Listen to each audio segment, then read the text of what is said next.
Cubase on a PC. Yeah. You poor sod. No, it works Cubase great. I've heard good things about. But...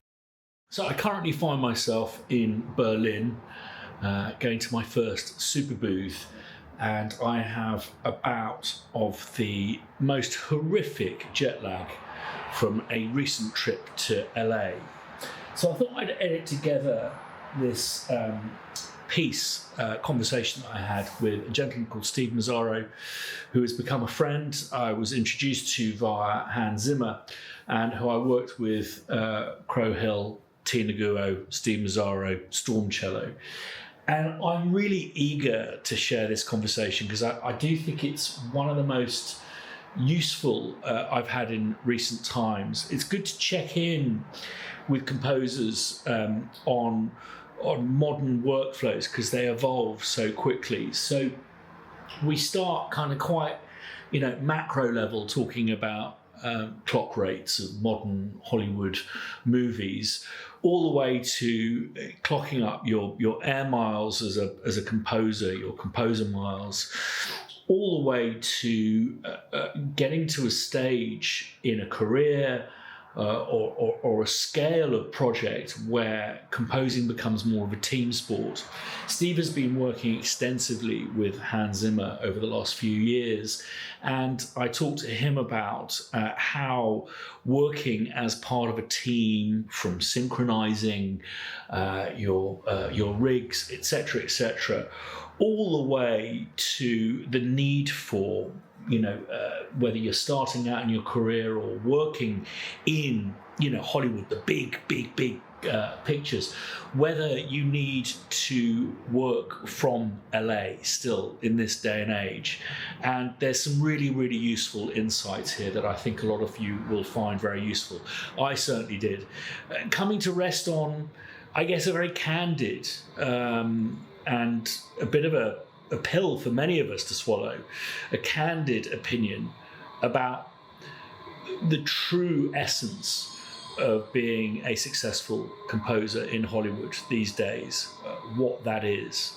So enjoy my conversation with Steve Mazzaro. So although it might just be very boring for you to talk through, I'm sure people would be fascinated to know what formats, modern film composing is done on. I notice you've got 4 speakers, for example. Yeah, so do you work pretty much all the time in quad? Believe it or not, I work in stereo more than I do quad. If we're delivering for a preview or something, we'll deliver in quad just so they have the extra information. A lot of the stuff, we're doing with synth anyway, so we kind of have to manufacture the rears anyway. Okay. Usually we'll have somebody do that, and in the end result, all of our samples are recorded in quad, so it just makes the most sense for us to kind of stay there.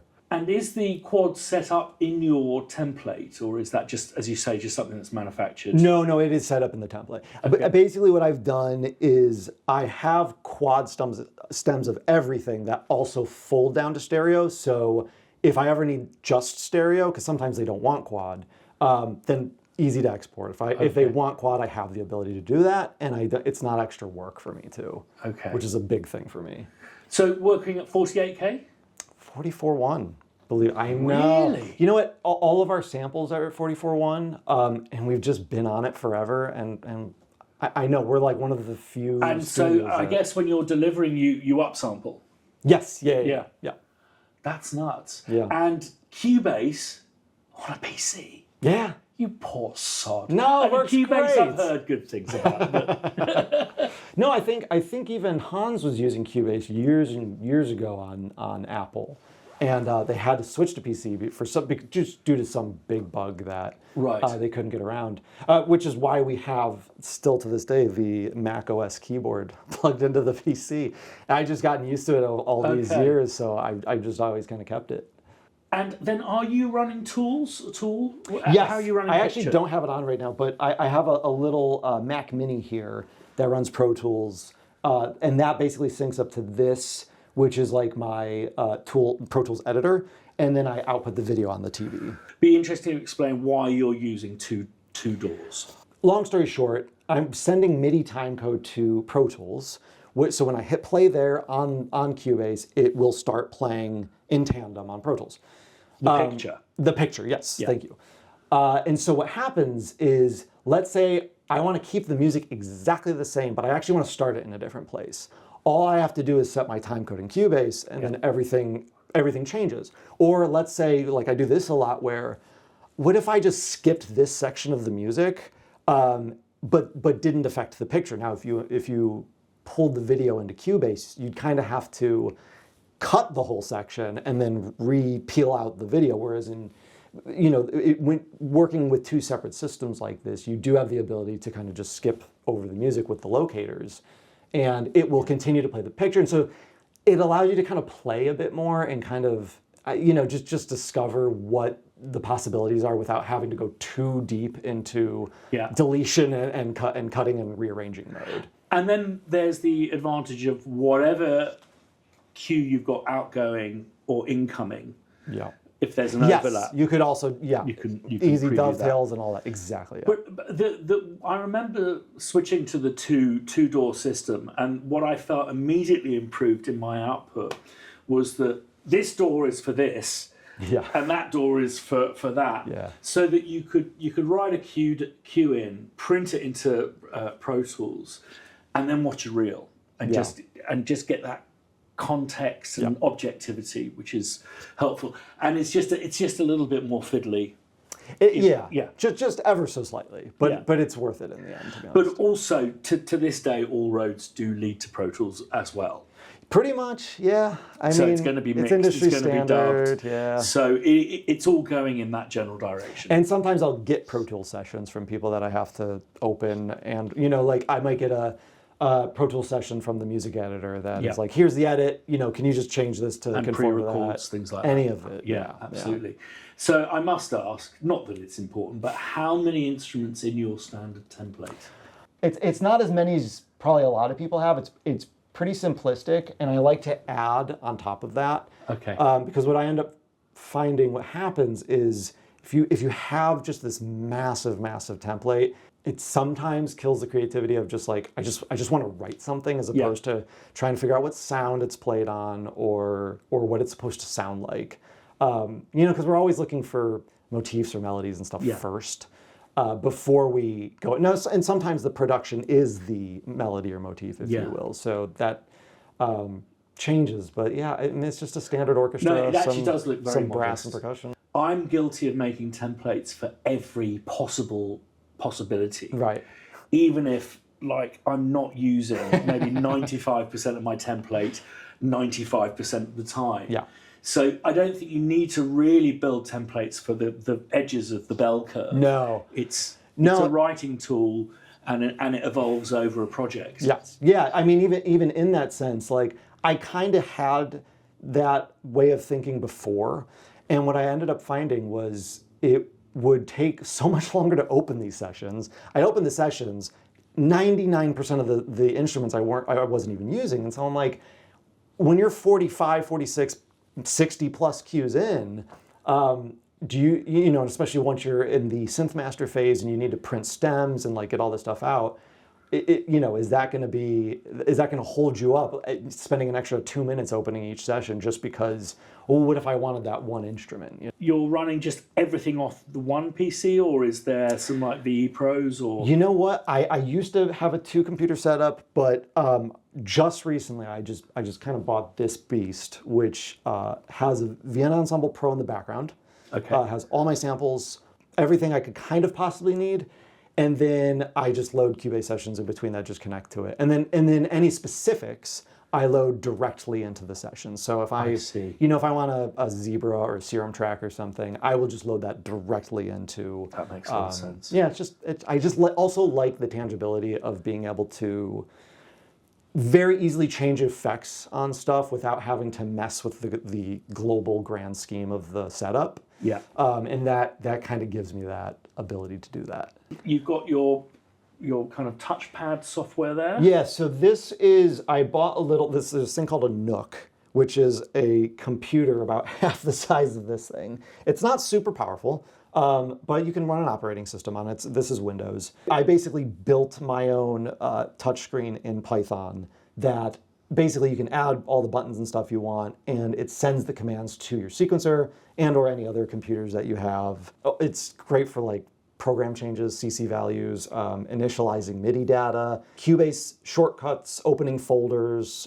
focusing windows, like literally anything that you could think of. I had something like this when I started with Hans, and then when I started doing more stuff at home, I found myself unable to do it without it. Because you forget how many of these key commands that you have in this thing. It's like, and just like, you know, I love creating stuff like that. I love going like, ooh, what if I made a button that did this, you know?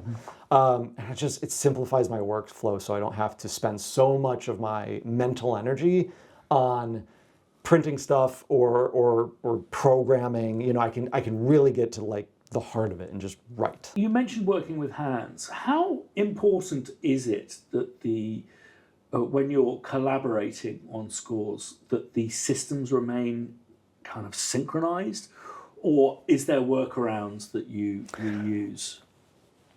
In my experience, there is no true rig that is perfectly synchronized. It's impossible. It's impossible. I have all of these Vienna connections going into different groups, and then Hans might have his own groups going into other groups. All somebody has to do somewhere along the line is pull a fader down and not tell anyone, and nothing will ever sync. So this is my setup. Like it almost has nothing to do with the way Hans's is set up. They are the same samples for the most part. I do have a lot more commercial libraries and stuff that I like to kind of integrate into things, but yes, trying to synchronize them is impossible. It always will be.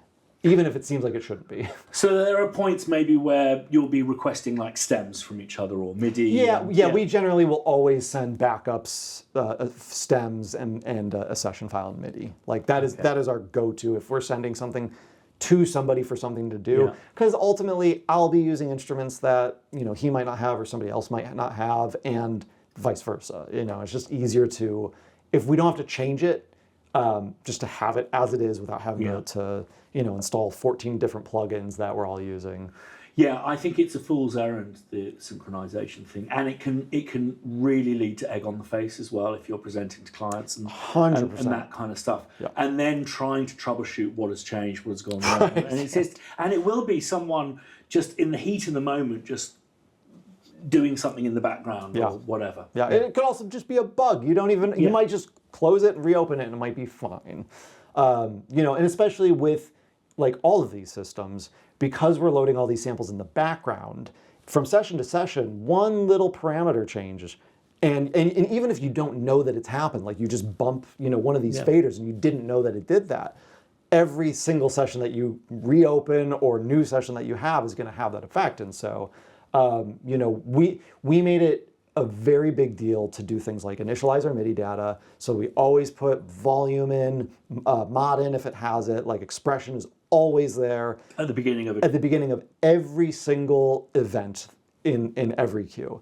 And so that makes it standard. So if I need to grab MIDI from a different session or something, I don't have to worry about, was this initialized? Is the program change there? Was the volume parameter there? Did the mic positions change? Like, it's just always right. And again, another handy thing with the touchscreen is like, just press a button and it just puts it in for me, so I don't have to think about it. So you're using program change information at the really? Yes. Yeah, because who says the program change on one instrument doesn't change later in the piece or in a different cue entirely? So if you need that to hit like a staccato and it's hitting a long instead, but you didn't know that because you didn't put the staccato, I see. You might print the cue and not even realize it. Gotcha. And all of a sudden nothing sounds right. Yeah, gotcha. So is that with kind of key switches or actual MIDI CC? Kind of both. Like the commercial libraries they're generally more using the key switches. Cubase, I'll do expression maps, which is like a nice kind of alternative for key switches and program changes, if you will. Yeah. So because I hate having I do it, especially when I'm lazy, but I hate having like the low C all the way at the bottom, C-1 or something as the program change, and then undoubtedly I decide to change the key and select all and just move it up 3 semitones, and all of a sudden the program change is wrong. So gotcha. And can I be puerile and ask you what is your go-to reverb? I really like cinematic studio rooms. Okay. It's great. It has a quad mode, which I really love, and it folds down really nice. And if it's not that, it's Black Hole from Valhalla, because that's my favorite. If it's not supposed to sound like a traditional instrument, that's I just love that thing. Black Hole, Valhalla. Oh yeah. So how did this all start for you? You know, did you set out, this is what I wanted to do, become a film composer, or? I remember playing what was one of my favorite games, Final Fantasy VII. And I loved the music from that game. It's this Japanese composer, Nobuo Uematsu. And it just, the thematic writing is like unparalleled, especially in the game industry. Mm-hmm. And so, you know, I became a huge fan of his work. And when I was like 13 or so, my parents got me a computer.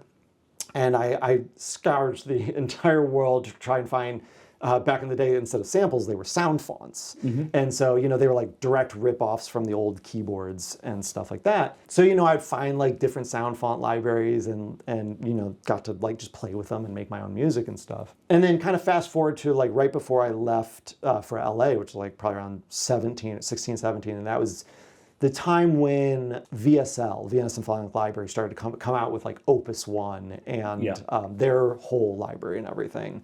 And that was like one of the first times like those big, lush sample libraries came to fruition. So I loved that. And so I loved like playing with them and programming them and doing all these things. And I kind of just, I don't know, I just kind of fell into it. I'm like, oh, I kind of like writing cinematic sort of filmic music. And I'm like, well, what if I do this? And so I don't know why VSL chose to do this, but they had an entire registry of everybody who's always bought their sample areas. I don't know if they still have this. Wow. Yeah, and it had everybody's name and their email. Fuck. Yeah.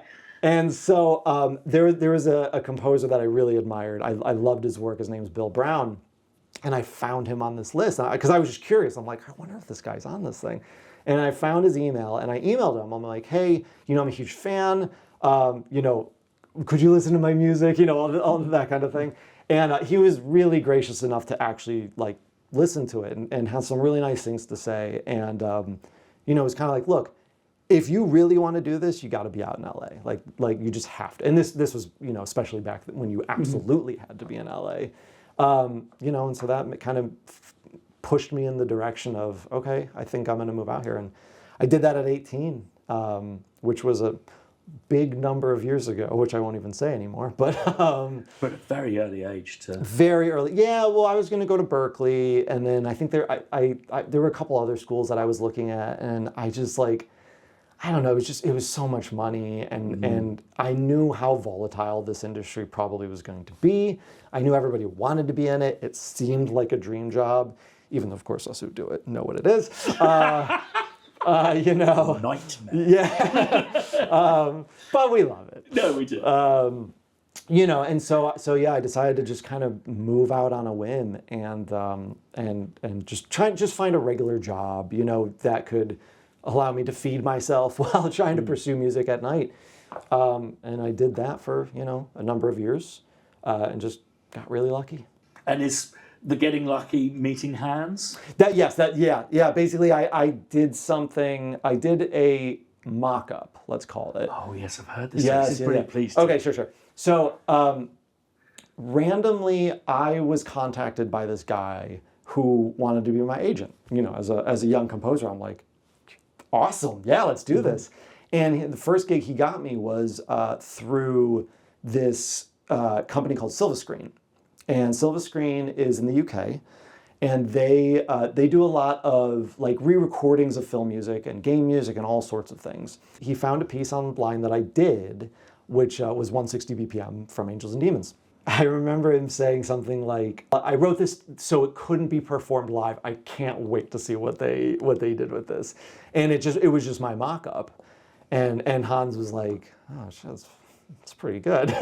So he kind of looked into me, and literally they paid pretty well. I was making good money with them, and I was living in Los Angeles, which is a very expensive city. Yeah. So I thought, look, I'm from Ohio, which is much cheaper. I can move back there. I could have a nice house there. Like I can just do this, and this will be great.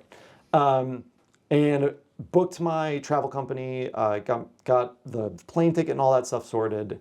Literally 2 weeks before I was leaving is when I got the email from Hans's assistant saying nothing else but, "Hi Steve, Hans would like to speak with you when you have a moment," and a number. And I'm like, okay. Do you think that technology has allowed for that? Because back in the day, I know that everyone had to be situated, certainly if they're working with Hans or part of a team, you had to all be in the same building. But a little bit. I mean, a lot of it's, security concerns. Like there's so much security stuff that we have to go through for these films to be able to work at home. It is not just like a throw and drive and call it a day. I mean, there's like so many precautions that are taken. And then, yes, a little bit. I mean, we still have in-person meetings. They're just better. They just kind of always will be. It's definitely better now. It's definitely more possible, which I love. Because I'd love to leave LA if we could. But it still feels to some degree that we do need to keep one foot here a little bit, especially with the Hans of it all. Just because I'm working with him so much anyway. And it's that being able to say I'm based in. Yeah. It is. It's a kind of qualification. It is. Especially if a director or producer or somebody wants to meet with you, it's like they are still all here. It's unlikely that they're not, and so having to, travel back and forth just becomes a bit more difficult. So, do you think people starting out in this day and age would be expected, if they wanted to do a career in film and TV, be expected to move towards LA or London? I don't know. It's a hard question to answer. It depends on the studio. I mean, I think if you look at especially the streaming companies, why should it matter at that point? Yeah, I know it's not an issue with computer games because they're scattered. They're everywhere. all over the place. Yeah, they're doing the same thing. They're recording big orchestras. They have huge budgets on stuff. They also have just as much sensitive material. Yeah. So I don't necessarily think it's mandatory, but only because I'm not entering the industry again. So I don't have it from that field of view. I don't really know what. I really want the paradigm to shift to it being more open to, being remote. Yeah. But I can't say. Yeah, it's. I mean, something that I'm so grateful for is that basically people are making stuff in 8K. And it basically means that computer technology has got way ahead of what we need. Yeah, right. So I'm doing everything off my laptop now. And that has had a genuine improvement to the quality of my life. And it really generally usually is just the ability to pull up a stem, when they're dubbing something. Yeah. That thing of, fuck. I'm on holiday with my family, and I kind of need to, and it has happened. I need to get on the plane back home to reprint STEM, or my assistant can't find it, or whatever. Yeah. So, and I think that is there's so many wonderful places to live. We're meant to be inspired. We're meant to be artistic. Yeah. And I've only lost one job because I didn't live in London since moving to Edinburgh. But again, starting out is a different matter entirely. Yes. Yeah. Right. Yeah. Right. And do you have any thoughts about starting out? Everyone's story is different, but about how people should approach contacting composers or agents or that kind of stuff, and the type of work they should be doing. All I can speak of was from my experience. I did a lot of anything I could find, games, shorts, literally anything I could get my hands on. And I think, look, it's great to have your name out there, and that does make a huge difference, but you also have to kind of be ready for if that big project comes along, because I can guarantee you if you've never scored a film or game and that big project comes along, you're not ready. There's so many little things that you just cannot practice that you have to get from experience. So literally anything you can get your hands on, try to be a part of a team, anything. That's what I did. And you still put yourself out there, try to meet people, try to meet composers, filmmakers, literally anybody in the industry. It is a lot of networking, unfortunately. I say that unfortunately for myself because I hate networking. No, I think that most of us are introverted. But, just by nature. Yeah. And the uber successful ones are really good at that. Yeah. They just are. Because that's the name of the game at the end of the day. We don't think that when we get into this. We think it's all like, oh, I can't wait to create for a living. But salesman, you're a salesman. That's just what you are.